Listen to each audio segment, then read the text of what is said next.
욥기 25장부터 29장까지 오늘 살펴보겠습니다. 지난주에는 그 소발과 엘리베스에 대한 그들의 항변에 대한 욥의 답변을 보았습니다. 특별하게 지난주에 우리가 기억해둬야 될 것은 욥이 23장에서 내가 어찌하면 하나님을 발견할꼬, 우리에게도 똑같은 그런 그 질문이잖아요. 어떻게 하면 하나님을 발견할꼬? 내 믿음 생활 속에서 어떻게 하면 하나님을 발견할꼬? 그런 고민을 여러분들이 해야 되지 않나 싶어요. 어떻게 하면 하나님을, 왜? 하나님을 만나면 모든 것이 다 해결되니까. 지금 욥이 오직 하나님만이 해결할 수 있는 문제를 가지고 있잖아요. 자기의 죄 때문에 이러한 고난이 온 것이라는 생각은 전혀 없어요. 왜? 인간으로서 그는 죄를 짓지 않았어요. 서로 어떤 죄가 있을까봐 어떤 중요한 행사를 한 후에는 반드시 하나님 앞에 죄를 올렸어요. 그만큼 결백하고 정결하고 바른, 그리고 사람을 돌보고 하나님을 경외하는 그런 인생을 살았기 때문에 내 죄 때문에 이런 고난이 왔다고 생각하진 않았어요. 그런데 지금 이해할 수 없는 것이 왔어요. 자식들이 다 죽고 있는 재산이 다 없어지고 아내도 도망가고 친구들은 와서 비아냥거리고 있고, 그런데 지금 하나님을 어떻게 하면 만날 수 있을까? 이것에 대한 그 23장에서 혹독한 원망을 한다고 그랬어요. 내가 오늘도 혹독한 원망을 하니 받는 재앙이 탄식보다 중합니다.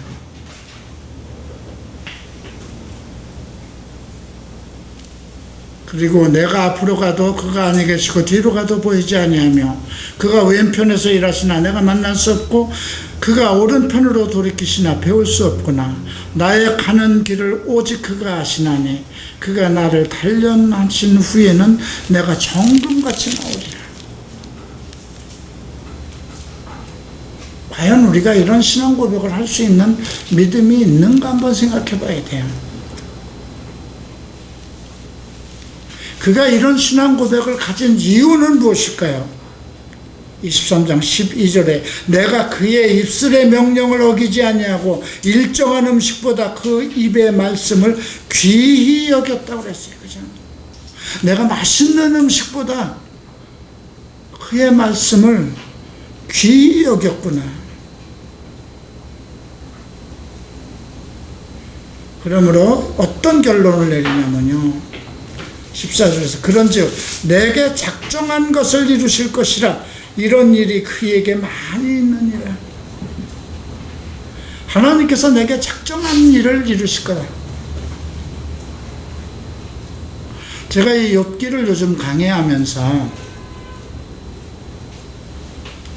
이제 나의 운명과 나의 남은 운명, 이제 내 발길의 시간들을 재면서 가는 시간이잖아요. 나는 자기의 남은 인생을 하루하루 이렇게 세면서 간다는 건 생각지 못했던 거잖아요. 여러분들 나이에서도 그렇고, 그게 뭐 보통 때는 그런 걸 못 느껴왔어요. 내가 벌써 60이 되었구나, 65세가 되었구나, 70이 되었구나, 이제 살 날이 뭐 정말 얼마 안 남았구나, 그런 거는 해도 하루하루 나를 세운다는 것은 그만큼 자기가 갈 날이 가까운 것을 인식했을 때 생각하는 거잖아요. 그러면서 제가 생각하는 것은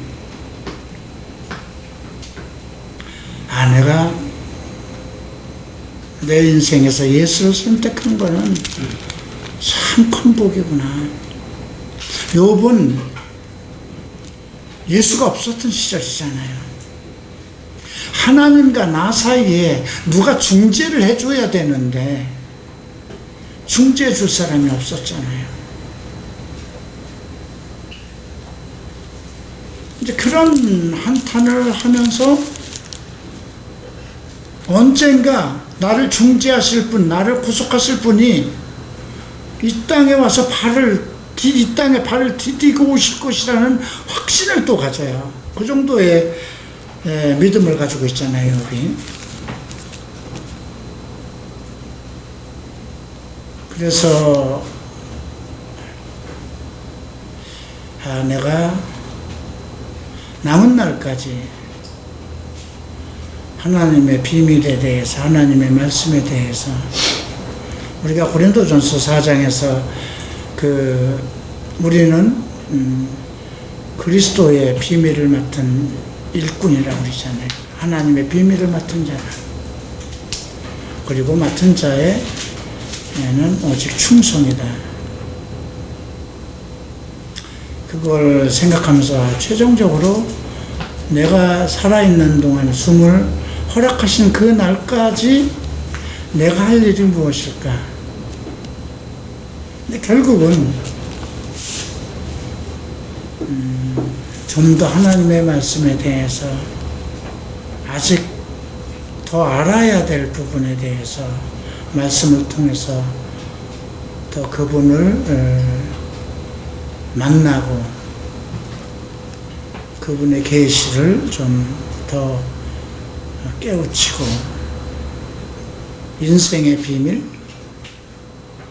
나에 대한 비밀을 좀 더 알고 싶다는 그런 생각이 들어요.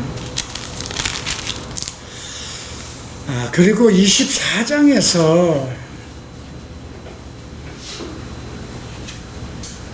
악인들이 잘 돼가는 것에 대해서도 얘기하고 있어요. 악인들이 행하는 그 일들을 보면 정말 도저히 있을 수 없는 일들을 하거든요. 24장 2절에서 보면 지게표를 옮기며 양떼를 빼앗고 빈궁한 자를 몰아내고 남의 곡식을 베고 고아를 어미 품에서 빼앗으며 또 사람을 죽이고 간음하고 밤에 집을 뚫는 도둑이 되고 아침을 흑암같이 여기는 그런 사람들. 그런데도 그들이 잘 살고 있다는 거예요. 그 이유는 22절 보면 그러나 하나님이 그 권능으로 강한 자들을 보존시키니 살기를 바라지 못할 자도 일어나는구나. 하나님의 권능으로 강한 자들을 보존시킨다는 거예요. 정말 강한 자라는 것은 이 세상에서 볼 때 도저히 있을 수 없는 그런 악한 일을 일삼는 사람인데, 그러한 불가사의한 일, 왜 그러실까? 왜 하나님께서는 악인들을 그렇게 보존할까? 지금도 그게 기이하잖아요, 그죠? 선하게 사는 사람들은 왜 의인은 그렇게 고통을 살고 먹고 살기가 힘들고 정말 하루하루 쉼쉬기가 힘든 것처럼 살아가는데, 의인들은 그게 아벨의 믿음이에요. 가인에게 이유 없이 죽임을 당하잖아요, 그죠? 하나님을 사랑했다는 이유로 죽임을 당한 거예요. 하나님이 이뻐한다는 것 때문에 죽임을 당하거든요. 그럼에도 계속 아벨 대신에 또 셋을 세우시고 하나님의 의의는 계속 이어가는 거잖아요.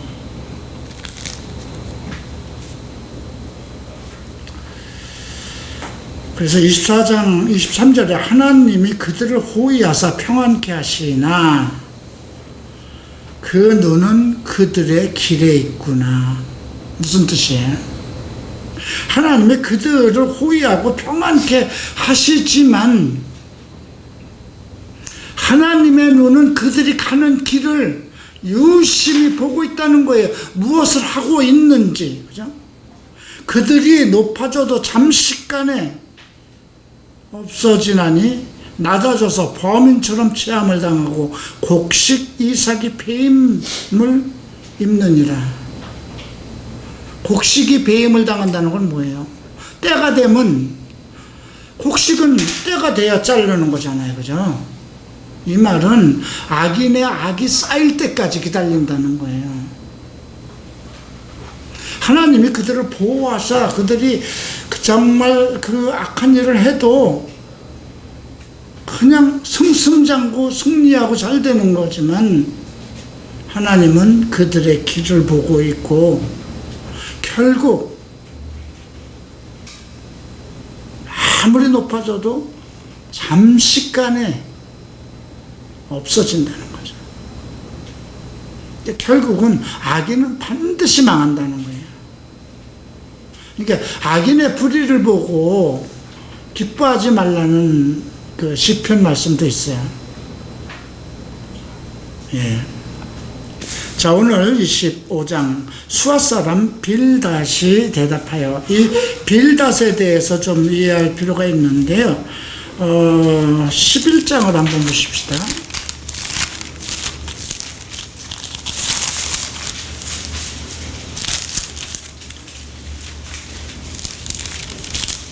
이거 11장이 이건 아니고요. 다음에 봐야 될 것 같고요. 자, 25장 수아 사람 빌닷이 대답하여 가로되 하나님은 권능과 위엄을 가지셨고 지극히 높은 곳에서 화평을 베푸시느니라. 참 좋은 말이죠. 보편적으로 대단히 이 지금 빌닷이 얘기한 말이 상당히 그냥 정당한 말이에요. 그죠? 하나님은 권능과 위엄을 가지셨고 지극히 높은 곳에서 화평을 베푸시느니라. 그 군대를 어찌 계시할 수 있으랴. 그 광명의 비침을 입지 않은 자가 누구냐. 그런즉 하나님 앞에서 사람이 어찌 의롭다 하며 부녀에게서 난 자가 어찌 깨끗하다 하랴.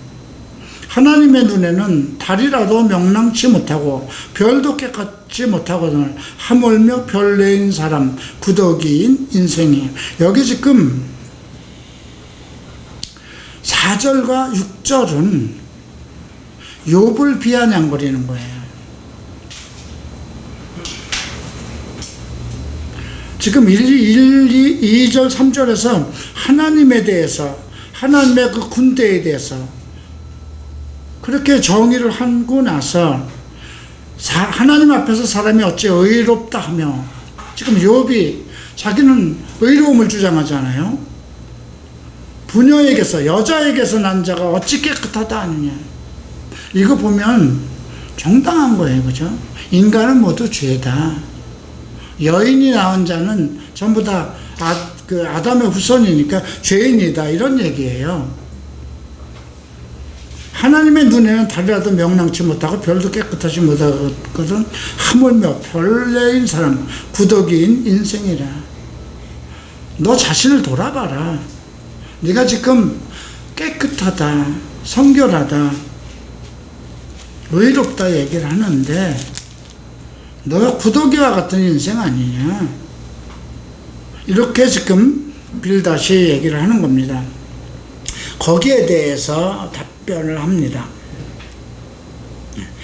내가 힘없는 자를 참 잘 도왔구나. 기력이 없는 팔을 참 잘 구원하였구나.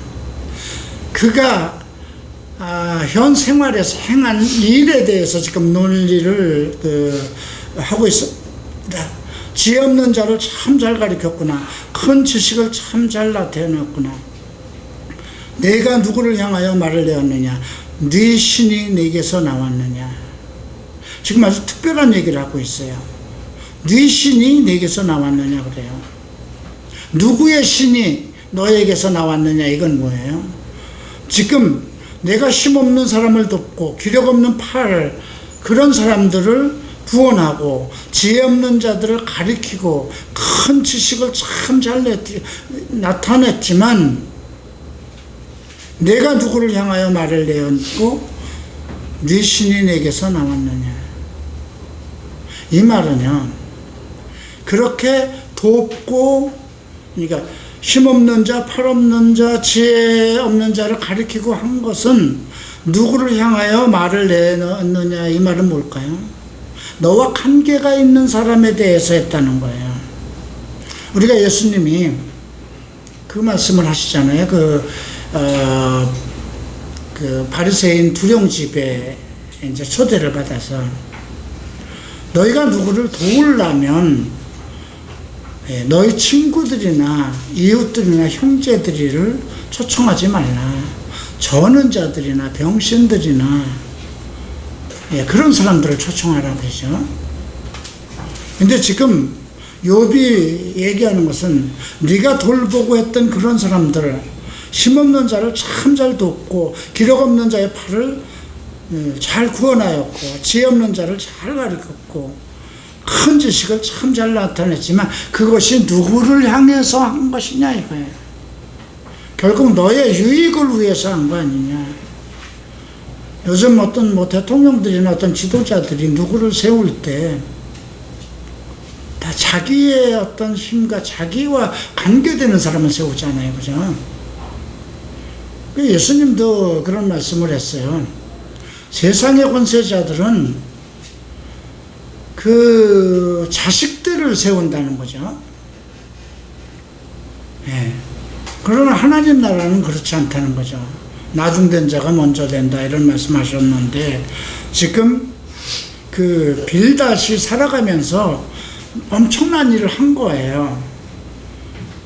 많은 사람을 돕기도 하고 힘을 주기도 하고 가르치기도 했는데 목적이 무엇이었냐를 물어보는 거예요. 결국 너의 위용, 너의 가문, 너의 명예를 위해서 한 것 아니냐 이거예요. 내가 누구를 향하여 말을 내었느냐 그랬잖아요.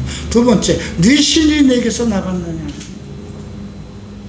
너는 지금 하나님을 얘기하고 하나님의 위엄을 얘기하고 권능을 얘기하고 있지만 네 신이 내게서 나갔느냐.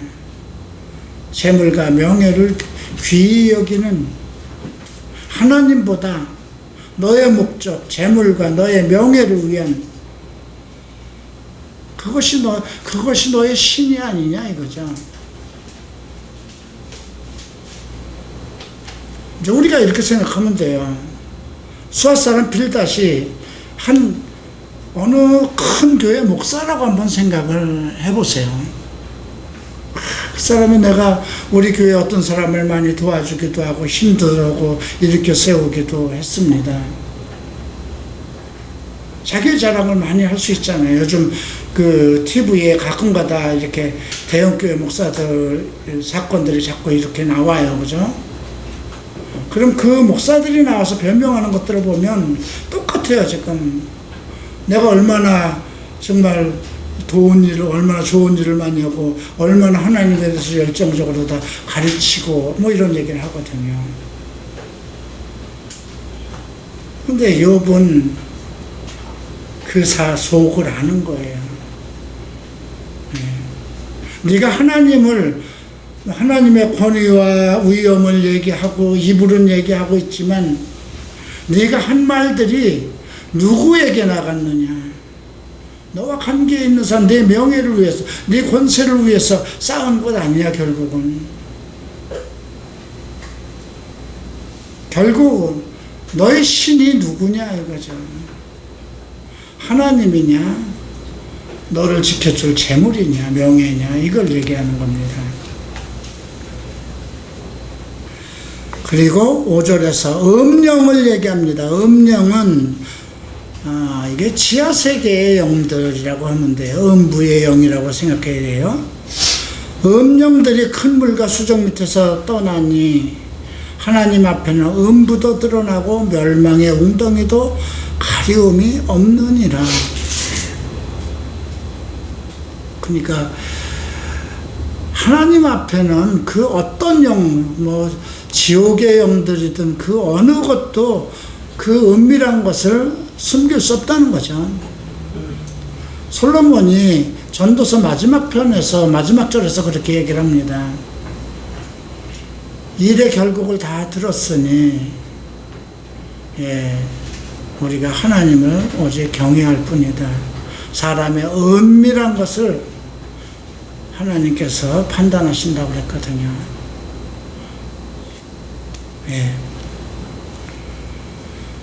자, 그리고 이제 12절 봅니다. 하나님은 그는 권능으로 바다를 흉용케 하시며 지혜로 라합을 쳐서 파시며, 라합은 이 지구상에서 큰 권세를 나타내고 있는 어떤 세력 군주라고 생각하면 돼요. 그러니까 이스라엘을 지배하고 있던 애굽을 라합이라고도 불렸어요. 그러니까 지금 이때는 어쨌든 큰 이 세계를 지배하고 있는 어떤 실질적인 통치 국가 세력을 얘기하는 거예요.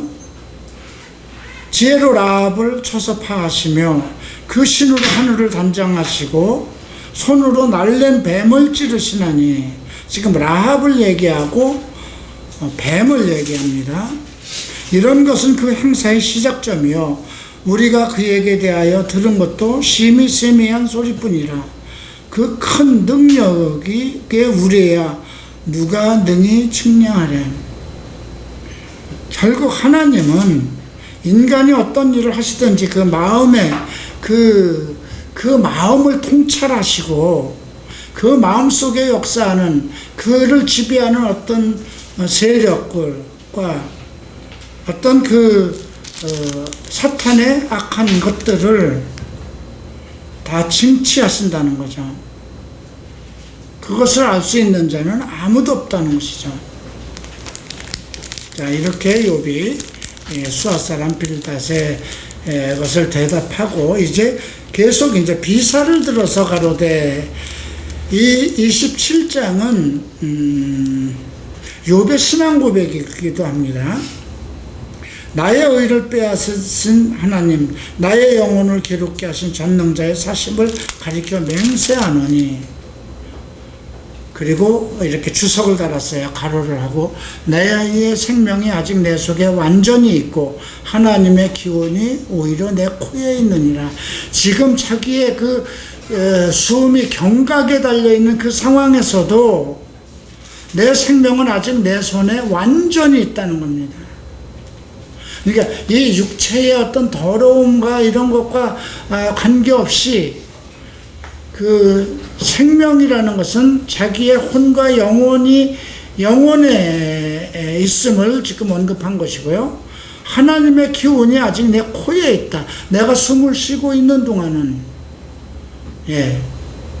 하나님의 기운이 함께하고 있음을 고백합니다. 결코 내 입술이 불의를 말하지 아니하며 내 혀가 괴호를 바라지 아니하리라. 내 생명이 아직 살아있고 하나님이 내 숨 속에 존재하고 있는 이상은 나는 결코 불의를 말하지 않을 것이고 내 혀가 괴우를 바라지 않을 것이다. 지금 죽음이 경각이 된 상태에서 육체는 지금 너무 아프고 어떻게 지금 이 숨이 빨리 넘어가기를 고대하는 그런 상황 속에서도 욥은 이러한 신앙 고백을 가지고 있다는 거죠.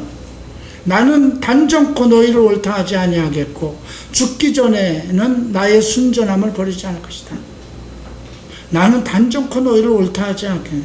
너희가 세상 가운데서는 많은 사람을 돌본 것처럼 되어 있고 많은 사람들을 가르친 것 같고 힘없는 자를 구원한 것 같지만 나는 너희를 옳다 하지 않겠다는 거죠.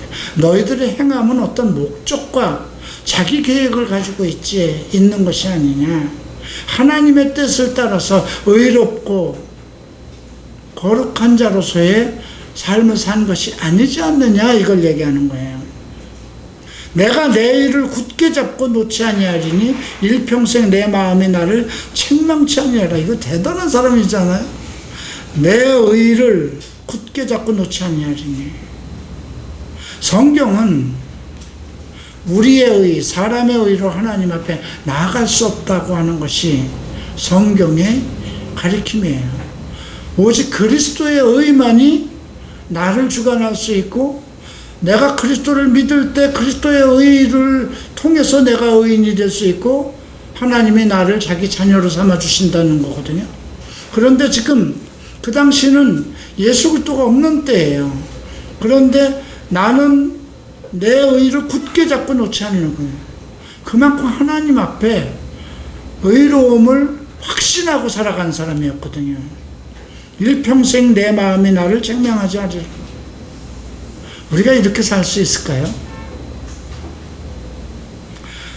나는 나의 대적은 악인과 같이 되고 일어나 나를 치는 자는 불의한 자 같이 되기를 원하노라. 이제 악인들에 대해서 저주를 합니다. 사곡한 자가 이익을 얻었으나 하나님이 그 영혼을 취하실 때에 무슨 소망이 있겠느냐. 환난이 그에게 임할 때에 하나님이 어찌 그 부르짖음을 들으시랴. 그가 어찌 전능자를 기뻐하겠느냐. 항상 하나님께 불러 아뢰겠느냐. 그러니까 자기 동료들을 옳다고 하지 않은 것은 그들은 악인이라는 것입니다. 왜냐하면 사곡한 자가 이익을 얻었으나 하니까 그들은 아주 두 마음을 가지고 사곡하다는 건요, 그 마음이 항상 시시때때로 변하고 그 자기 이익만을 위해서 살아가는 사람들이거든요. 예. 그런데도 세상 가운데선 그스가 많이 선한 것을 행한 것처럼 그렇게 지금 언급되고 있는 거예요. 자, 이제 11절. 하나님이 하시는 일을 내가 너희에게 가르칠 것이요 전능자의 뜻을 내가 숨기지 아니하리라. 예. 하나님이 하시는 일을, 그러니까 욥은 전에도 이런 얘기를 했어요. 여러 가지 이제 그 빌닷이나 엘리바스 같은 말을 할 때 너희가 아는 건 나도 안다 그랬어요.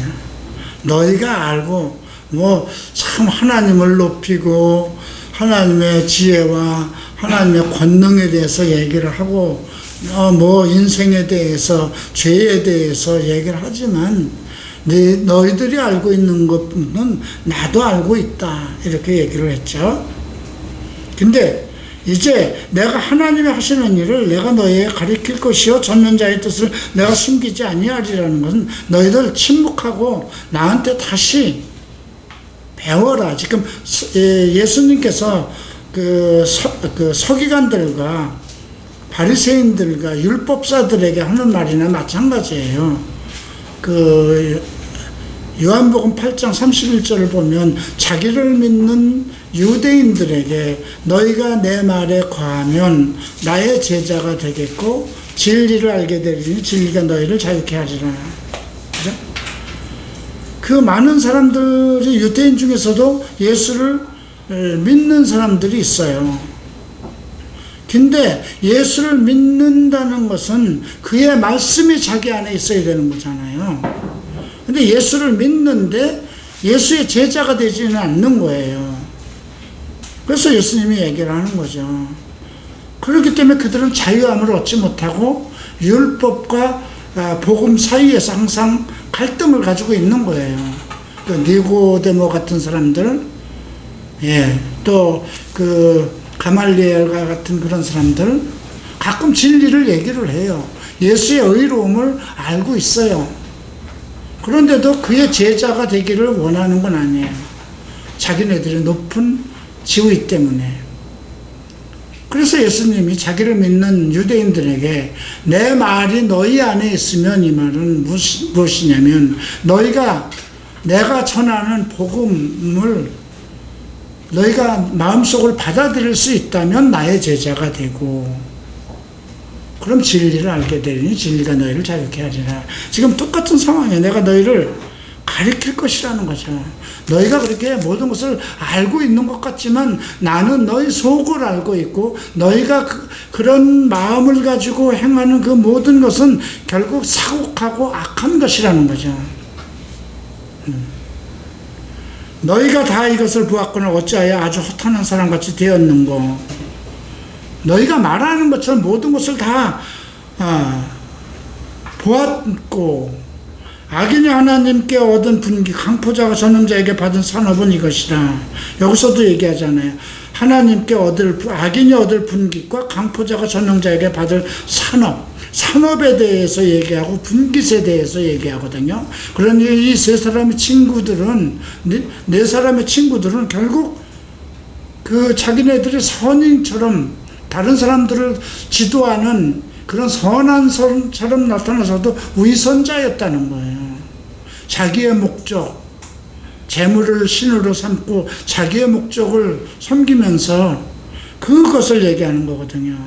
그 자손이 번성하여도 칼을 위하며 그 후에는 식물에 배부르지 못할 것이며 남은 자는 연병으로 묻히느니 그의 과부들이 울지 못할 것이며 그가 비록 은을 티끌같이 쌓고 이복을 진흙같이 예비할지라도 그 예비한 것은 의인이 입을 것이요. 그러니까 너희가 한 것은 전부 다 의인에게 돌아갈 거라는 거죠.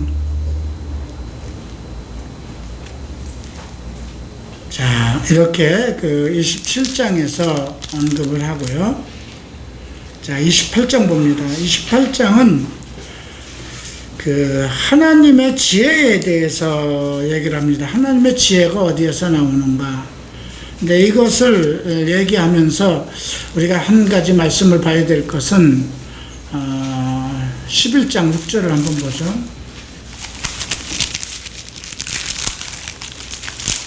소발이 한 얘기인데요. 11장 6장을 보면 11장 6절을 보면 지혜의 오묘로 내게 보이시기를 원하노니 이는 그의 지식이 광대함이라. 너는 알라 하나님의 벌하심이 내 죄보다 경하다. 지혜의 오묘로 내게 보이시기를 원한다고 그랬어요. 우리가 지혜의 오묘함, 하늘 속에 있는 그 모든 오묘함을 보여주기를 원하는 것. 근데 성경은 뭐라고 얘기하나요? 신명기 29장 29절에 나오는 말씀이죠. 오묘한 것은 우리에게 속한 것이 아니라, 오묘한 것은 오직 하나님에게 속한 것이고 나타난 일이 우리에게 속하는 거예요. 이 말은 뭐냐면 이 천지 만물을 다스리는 하나님의 계획은 하나님께 속한 거예요. 그리고 세상에 나타난 일은 우리에게 속한 거예요. 그러니까 우리가 이제 칼빈주의에서 하나님의 은혜를 거부할 수 없다. 하나님의 은혜는 거부할 수 없다. 이런 말이 있고요. 그 다음 구원에 관한 얘기도 얘기를 하죠. 하나님이 정한 사람은 모두 구원을 받는다. 예비한 사람. 이제 이런 것들을 생각할 때 하나님이 누구를 구원하기로 작정했는지 우리가 알 수 있는 건 아무것도 없어요. 그죠? 하나님에게 속한 비밀이잖아요. 우리가 알 수 있는 건 뭐예요? 모르기 때문에 전도하는 거예요. 우리가 알 수 있는 것은 이 사람이 예수를 믿었느냐, 그 나타난 사실에 대해서 알 수 있는 거거든요. 그러니까 하나님께서 이게 구원한 자, 하나님께서 예비한 자, 물론 우리가 창세전에 믿을 자들, 우리가 예수 그리스도 안에서 믿는 자들은 창세전에 하나님께서 예비하셨다 이렇게 말씀하셨어요. 근데 창세전에 예비한 자가 누구냐? 알 수 없는 거잖아요. 그죠? 근데 가끔 그렇게 얘기하는 사람들이 있어요. 하늘에 속한 것은 우리도 알 수 없는 거잖아요. 예수님이 언제 오실 것인가? 그거 하나님께 속한 비밀이잖아요. 알려고 할 필요도 없는 거예요. 하나님께서 속한 비밀이고, 하나님께서 하나님의 때에 하시는 일이니까. 그래도 많이 그거를 알려고 노력하잖아요. 그죠? 근데, 소발이 그렇게 얘기를 해요. 하나님께서 내게 하나님의 지혜의 비밀을 알게 하시기를 원한다. 하나님의 지혜의 비밀, 하나님에게 속한 그 지혜의 비밀은 하나님께서 알려주는 것만 아는 거예요. 그죠? 미리 예언자를 통해서 말씀하신 것만 우리가 아는 거잖아요. 그래서 이제 28장에서 우리가 이제 중요시하는 것은 하나님의 지혜에 대해서, 하나님의 지혜가 어디에 있을까, 이런 부분입니다. 은은 나는 광이 있고 연단하는 금은 나는 곳이 있으며 철은 흙에서 취하고 동은 돌에서 녹여낸다. 이건 정말 과학적이고 현실적이고 우리가 눈으로 확인한 거잖아요. 그죠? 은은 은이 나는 광에 있고 금은 금이 나는 곳에 있고 철은 흙 속에서 나오고, 그죠? 동은 돌에서, 이거는 뭐예요? 세상에 나타난 일 그대로를 통해서 알 수 있는 거잖아요. 그죠? 사람이 흑암을 파고같이 궁구하여 음해와 유암 중에 광석을 구하되 사람이 사는 곳에서 멀리 떠나 구멍을 깊이 뚫고 발이 땅에 닿지 않게 달려내리니 멀리 사람과 격절되고 흔들흔들 하느니라. 이것은 이제 땅 속에서 어떤 그 돌이나 광물들을 채집하는 그 내용을 설명하는 것이고요. 지면은 식물을 내나 지하는 불로 뒤덮이는 것 같고, 땅 속에는 정말 아직도 불이 있잖아요. 그죠? 땅 위에는 나무가 있고 식물이 열리고 하지만 땅 속 깊이 들어가면 불이 있잖아요. 그죠? 그 돌 가운데 남보석이 있고 사금도 있고, 근데 이것은 아무도 모른다는 거죠. 솔개도 알지 못하고 매의 눈도 보지 못하고 짐승도 밟지 못하고 사나운 사자도 그리로 지나가지 못하느니라. 어떤 정말 눈이 밝은 매와 같은 그런 눈으로도 그 땅 속에 있는 것들은 알 수 없다는 거죠. 사람이 굳은 바위에 손을 대고 산의 뿌리까지 무너뜨리며 돌 가운데로 도랑을 파서 각종 보물을 눈으로 발견하고 시냇물을 막아 스미지 않게 하고 감추었던 것을 밝은 대로 내느니라. 그러나 지혜는 어디서 얻으며 명철의 곳은 어디인고. 이러한 지혜를 어디서 얻고 이러한 명철의 곳은 어디냐 물어보는 거예요. 땅 속에 있는 겉으로는 매의 눈이라도 알 수 없다는 거예요. 그죠? 사금이나 남보석이나 이런 것이 어디에 들어있는지 아무도 모르잖아요. 그죠? 어느 산에 있는지, 금이 어디에 있는지 인간은 알 수가 없는 거예요. 그죠? 그런데 그런 것을 파는 지혜, 지금 같으면 뭐가 과학적으로 이렇게 뭔가 발견하는 그런 기계들이 다 생겨서 다 그걸 조사하는데, 지금 이것은 창세기보다도 먼저 기록되어 있는 옛날 얘기잖아요. 그죠? 그 당시 어떤 지하에 있는 걸 탐지할 수 있는 그런 기술도 없었고, 그 어떤 매의 눈같이 모든 것을 땅 위에 있는 그 모든 것을 발견할 수 있는 그러한 것을 솔개나 매의 눈으로도 볼 수 없는 땅 속의 비밀들, 그런데 그런 것들을 파헤쳤기 때문에 은을 만들어내고 금을 찾아내고 보석들을 찾아낸 거 아니냐, 이 얘기를 하는 것입니다. 자, 또 계속해서 나갑니다. 그 값을 사람이 알지 못하나 사람 사는 땅에서 찾을 수 없구나. 깊은 물이 이르기를 내 속에 있지 아니하다 하며 바다가 이르기를 나와 함께 있지 아니하다 하느니라. 정금으로도 바꿀 수 없고 은을 달아도 그 값을 당치 못하리니 오비리금이나 수한 수만호나 남보석으로도 그 값을 당치 못하겠고 황금이나 유리라도 비교할 수 없고 정금 장식으로도 바꿀 수 없으며 산호나 수정으로도 말할 수 없나니 지혜의 값은 홍보석보다 귀하구나. 구스의 항우로도 비교할 수 없고 순금으로도 그 값을 측량 못한다. 이 지구상의 그 어떤 보석으로도 이런 것을 발견할 수 있는 지혜와 총명은 비할 수 없다는 것입니다. 그런즉 지혜는 어디에서 오며 명철의 곳은 어디인가. 아무도 모르고 이건 다 하나님에게 속해 있는 것이라는 것입니다. 그래서 모든 생물의 눈에 숨겼고 공중에서에게 가리웠으며 멸망과 사망도 이르기를 우리가 귀로 그 소문을 들었다 하느니라. 하나님이 그 길을 깨달으시며 있는 곳을 아시나니 이는 그가 땅을 끝까지 감찰하시며 온천을 두루보시며 바람의 경중을 정하시며 물을 대어 그 분량을 정하시며 비를 위하여 명령하시고 우리의 번개를 위하여 길을 정하였습니다. 그때의 지혜를 보시고 선포하시며 굳게 세우시며 궁구하셨으며 사람에게 이르기를 주를 경외함이 곧 지혜요 악을 떠남이 명철이라. 두 가지.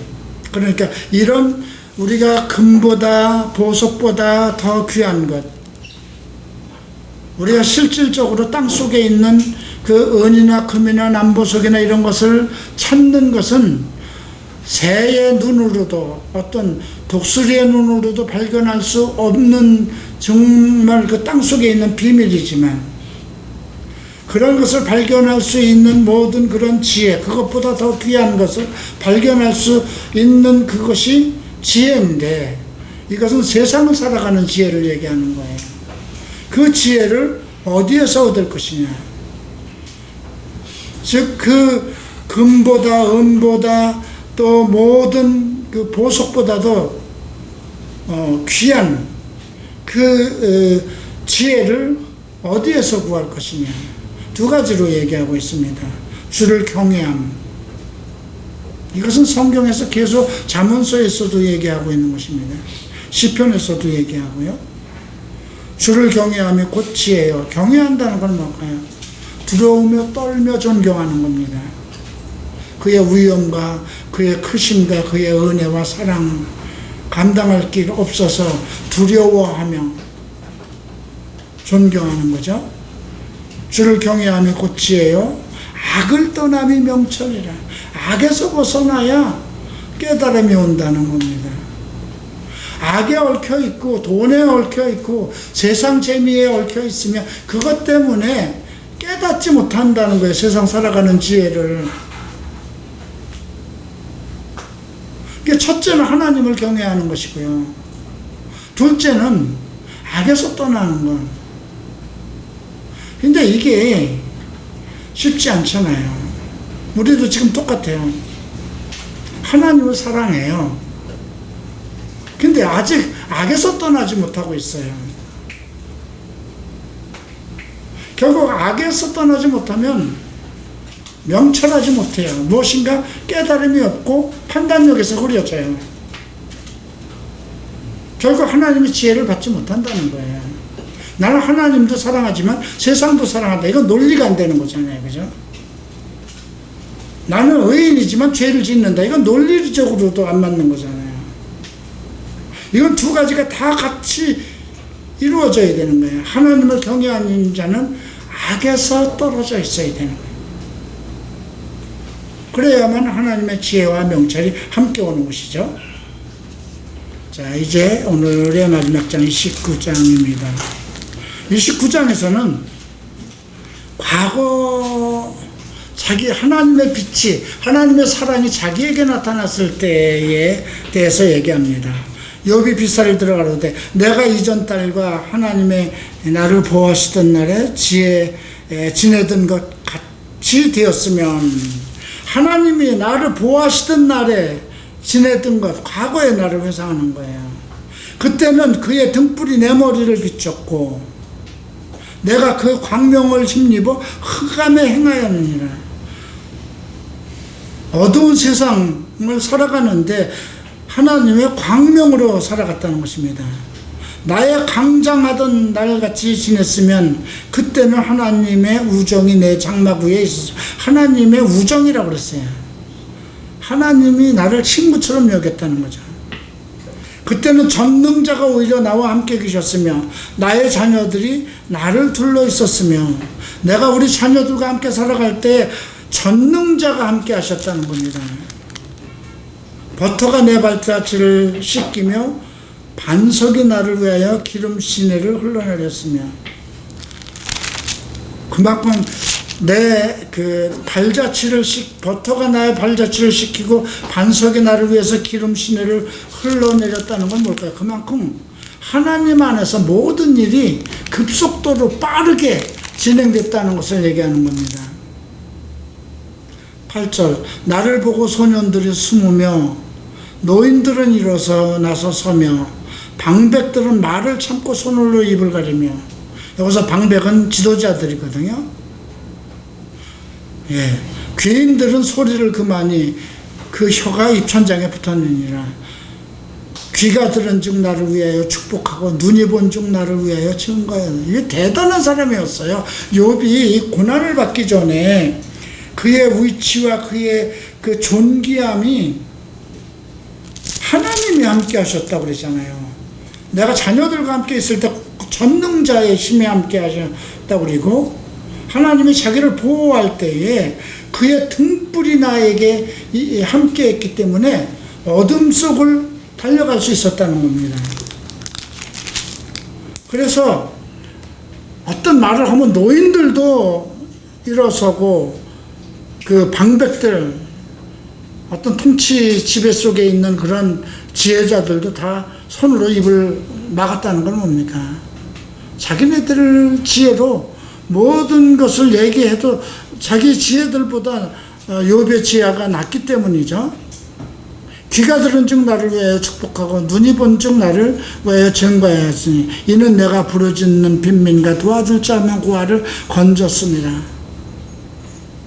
이러한 것, 그러니까 세상 가운데선 자기의 말 한마디에 노인들도 일어서고 모든 그 관료들도 다 입을 다물고, 모든 귀가, 그 듣는 귀가 감사하고 축복을 하고 보는 사람들이 박수를 치고 그랬어도, 그렇게 크게 위력을 나타날 수 있는 것은 무엇이냐면 내가 부르짖는 빈민과 도와줄 자 없는 고아를 건졌습니다. 자기의 그 위력과 힘과 능력이 자기를 위해서 쓰지 않고, 자기 가족을 위해서 쓰지 않고, 돈 있는 관료들을 위해서 쓰지 않고, 오직 힘없고 불쌍한 고아들, 도와줄 수 없는 빈민들. 이게 오늘날 정치가들도 이런 마음을 가지고 있다면 하나님 이게 다 어디에서 오는 걸까요?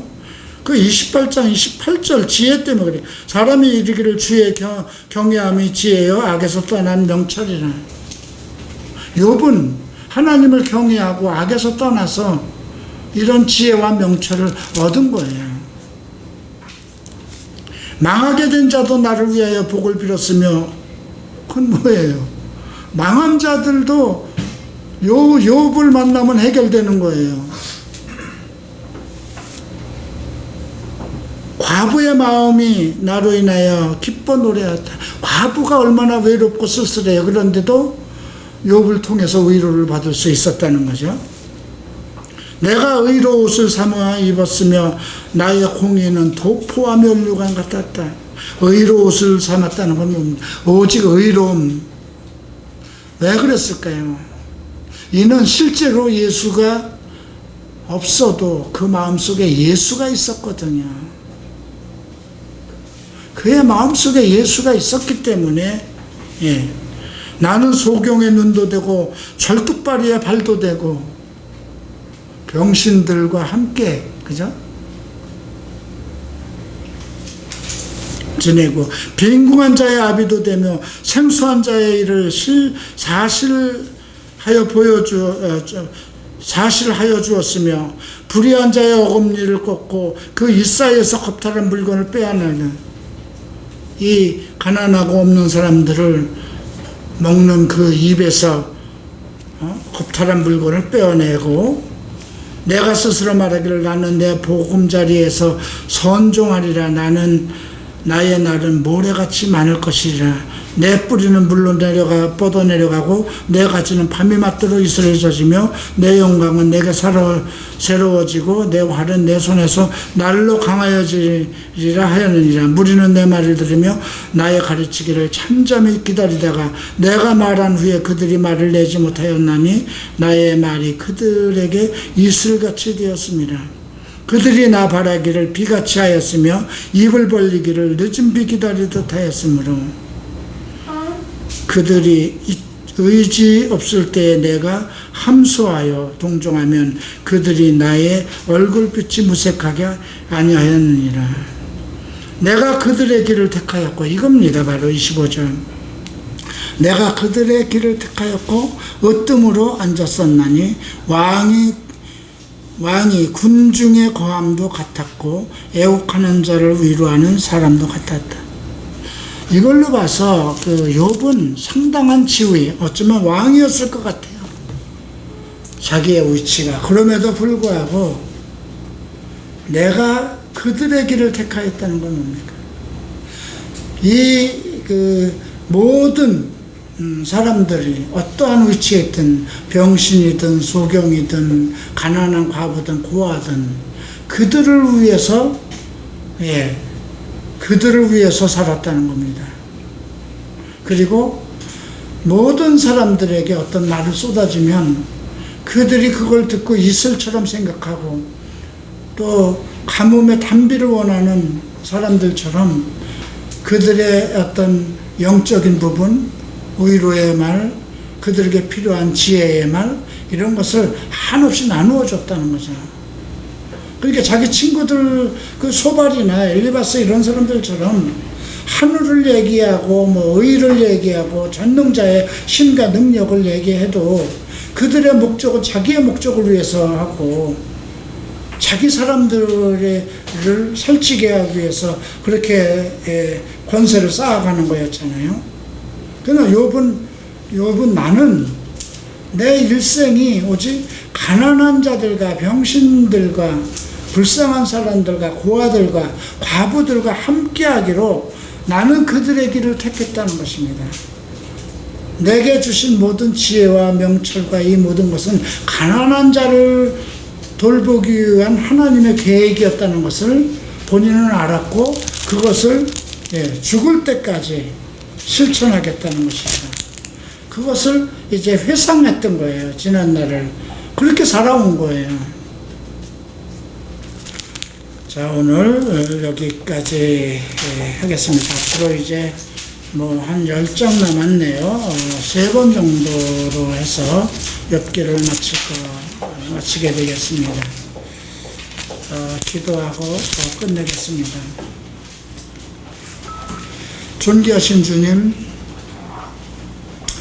과연 이 지구상에 욥과 같은 사람이 있을까요?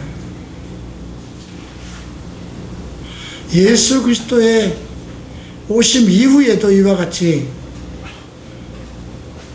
자기의 의를 하나님 앞에 자랑하고 자기의 주신 모든 지혜를 불쌍한 사람 이웃을 위해서 베푼 그런 사람이 있을까요? 최고의 지위에 있으면서도 그들과 함께 가난한 자, 과부, 병신들과 함께 살기를 작정하고 자기에게 모든 지혜로 사람들의 암흑 같은 길을 열어주고 막힌 귀를 열어주고 감긴 눈을 열어서 올바르게 세상을 살아가도록 그런 지도자로 살아가는 사람들이 예수 이후의 세상에 있었을까요?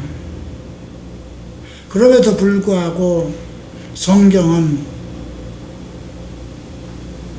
율법은 세례 요한의 때까지라고 얘기합니다.